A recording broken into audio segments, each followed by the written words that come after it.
ng grupo kasama sila upang linisin ang kalapit na piitan sa labas ng teritoryo. Sa kunin niya napakadali lang ng kondisyon kaya tinanggap niya ito ng walang reklamo at idinagdag ng gwardya na ang isa pang patakaran ay irulat ang lahat ng mangyayari sa loob. Pagkarinig nito, agad niyang naisip na pinapagawa nila sa grupo na magmasid sa isa't isa upang lihim nilang masuri kung may sino man na mukhang kahina-hinala.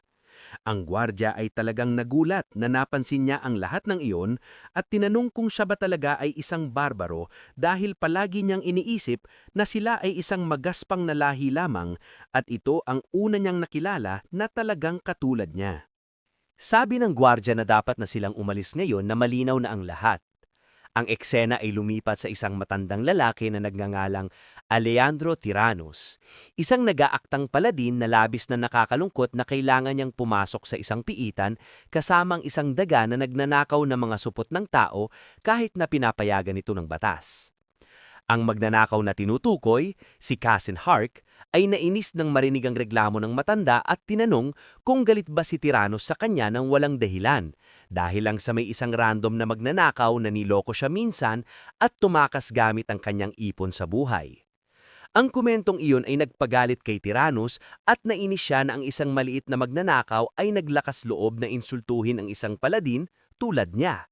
Pero sinagot ni Kasan na hindi siya totoong paladin dahil kung siya nga, hindi siya nandito sa unang lugar. Sinabi rin niya si Tiranis ay isa lamang pang-ilalim na nag-aaklas na kumakapit sa titulo dahil mukhang bobo ang pangalan nito. Si Tiranos ay naging halatang galit nang marinig iyon at itinutok ang kanyang espada sa magnanakaw. Ngulit tinanong ni Kasan kung seryoso ba siyang naniniwala na ang kanyang sirasirang baluti ay makakapagligtas sa kanya.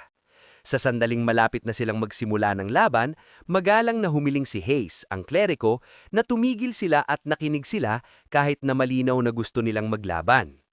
Nagsisimula nang magtaka si Hayes kung talagang okay na sumisid sa isang piitan kasama ang dalawang baliw na ito. Dahil ang minimum na bilang ng mga taong kinakailangan ay 4, nangangahulugan ito na may isa pang tao pang kailangang dumating bago sila makapasok. Bigla, bumukas ang pinto at pumasok ang gwardya, inannounce na dumating na ang huling miyembro nila. Nagbiro ang magnanakaw na sana hindi ito isa na namang baliw tulad ng tinatawag na paladin at sinabi lang ng gwardya na tingnan niya na lang ang sarili niya. Habang pumasok si Katal sa silid na may tahimik ngulit nangingibabaw na aura, lahat silang tatlo ay nakaramdam ng lamig at natigil.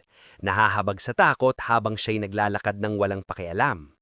Sa isang masiglang ngiti na hindi tugma sa kanyang pangangatawan, sinabi niya sa